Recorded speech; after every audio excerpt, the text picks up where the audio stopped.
Your home's thermal envelope, its shell, creates an internal environment separate from the outdoors. Well, the job of your heating and cooling system is to regulate that internal environment so that it's comfortable for you and your family. Well, it does this by moving conditioned air that's been heated or cooled around the house to achieve uniform comfort levels in every room. When the comfort levels vary from room to room, that's your clue that energy thieves may be at work. Now, in this phase of the investigation, we're going to look at how heating and cooling systems work so we can deduce where energy thieves may be lurking. Well, the clues are there, and we're going to help you find them and get those energy crooks out of your home. Most homes built since the 1960s have central heating and air conditioning. These systems typically combine a combustion furnace, usually gas-fired, a cooling unit, and an air handler. Some heating systems are electric, and we'll get to them later. In a typical system, the air handler takes the conditioned air and moves it around the house through a system of ducts. Most energy losses in the system take place either in the furnace or in the ductwork. We'll start our search with the furnace. Okay, you've located the furnace. Now the next thing is to locate a phone, because for all but the most basic service, it's best to leave your furnace to a professional. And if you haven't had the furnace serviced in a while, do it now. Then do it again about once a year. Regular maintenance will keep it running efficiently and will help prolong its useful life. One thing you can do yourself is to change the filter on a regular basis. A clogged filter makes the equipment work harder and prevents heated or cooled air from being circulated. That's one simple thing that you can do to shut down an energy thief right away. Change your filter once a month. They're inexpensive, so you can stock up. Always keep your air conditioning unit clear of debris and shrubbery. That creates the airflow necessary for it to operate efficiently. And, as with your furnace, be sure to have it serviced by a professional about once a year. Since airflow is the key to helping your heating and cooling system operate at its best, it's important to keep all your air vents free of things that can block the flow of air. The supply air vents, those that deliver conditioned air into the room, should always be left in the open position to ensure a proper airflow. Try blowing into a paper cup like this. The air doesn't go anywhere except out the sides. The same thing happens if you close your vents or block off your doors to rooms. Your equipment has to fight to keep the air moving, and that affects your comfort.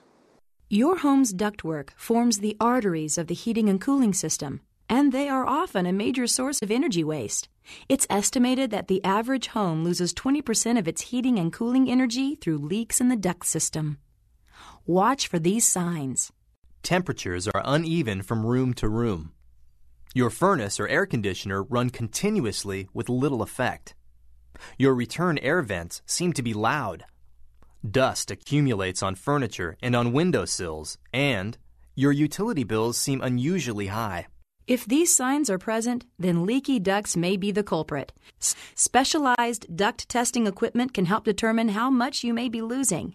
If your ducts are leaking, sealing those leaks can cut your heating and cooling bills significantly and also improve the air quality inside your home. Don't let the name fool you. Don't use duct tape to seal your ducts. Stuff deteriorates too quickly and then you got problems. Let the experts find the leaks and seal them. New homes are required to have insulated ducts.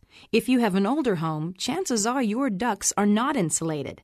But you can add insulation to your ductwork to prevent heat gain or loss as air travels through it. To summarize what we know so far, the effectiveness of your heating and air conditioning depends on the efficient movement of air through the system. Anything that limits the movement of air, a clogged air filter, debris around your air conditioning unit, doors and vents that are closed shut, and clogged or leaking ductwork, makes your heating and cooling equipment work that much harder. That can all add up to significant energy losses and costs you money. Well, you're on the right track so far, but there's more. Not every home has a gas furnace or a standard air conditioning unit. Some have resistance heaters that work like one of these, with metal strips that heat up, and a fan to push the heat through your home's ductwork. Other systems work like your refrigerator. They pull heat away from one area to cool another. Those are called heat pumps.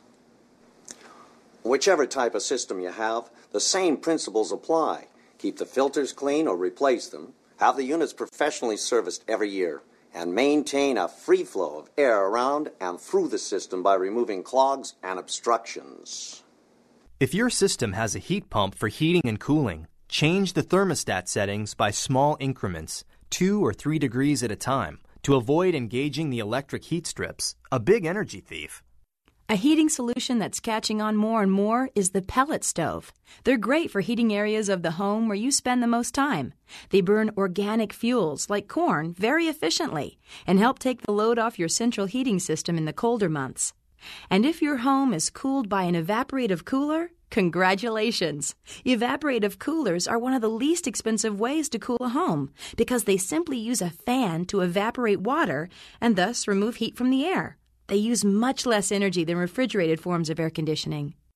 If your home utilizes room air conditioners, make sure it's for those areas that get the most use and not for the whole house. Well, one of the best tools available to prevent the loss of your energy dollars is right at your fingertips. A programmable thermostat lets you set different comfort levels for times when you're home and times when you're not. A programmable thermostat works like an alarm clock. Just set it and forget it. In summertime, set the thermostat on your air conditioner to 78 degrees for the hours when you're home and 5 degrees higher for the hours when you're not. In winter, set your heater to 68 degrees and 5 degrees lower for those times when you're generally not at home. There, that was easy.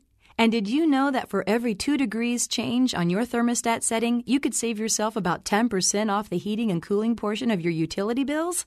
Not bad for a couple of minutes' work. Hey, how about letting Mother Nature save you a few bucks? Let's take a look and see how. Opening your windows in the evening is one way to take advantage of this natural cooling.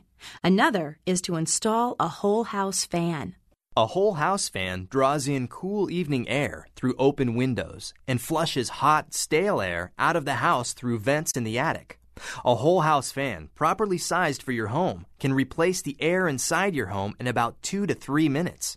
Running it for about 20 minutes or so will not only cool the air inside, but also the walls and furniture, things that absorb heat during the day and give it off at night. Well done! Now you're ready to let Mother Nature do much of the work to cool your house in summertime.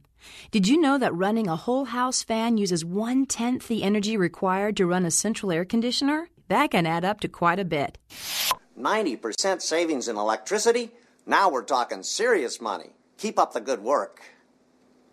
You know, Mother Nature's a powerful dame, but while she decides what goes on outside your home, most of what happens inside your home is up to you. Take charge of your heating and cooling bills by having equipment serviced every year by a professional. Changing furnace filters every month. Testing your ducts for leaks. And one last thing, when it comes to replacing your heating and cooling equipment, make sure it's sized right for your home. Ask your contractor to follow Manual J guidelines to select what's best for your needs. A system that's too big or too small will cost you in the long run. You want it just right. Well, the same goes for your ductwork. Have your contractor follow Manual D guidelines, and you won't go wrong. And finally, whenever you buy heating and cooling equipment, make sure it has the Energy Star label. Now that tells you that what you're getting meets tough standards set by the U.S. Department of Energy. You're making progress. So now it's on to the next set of clues.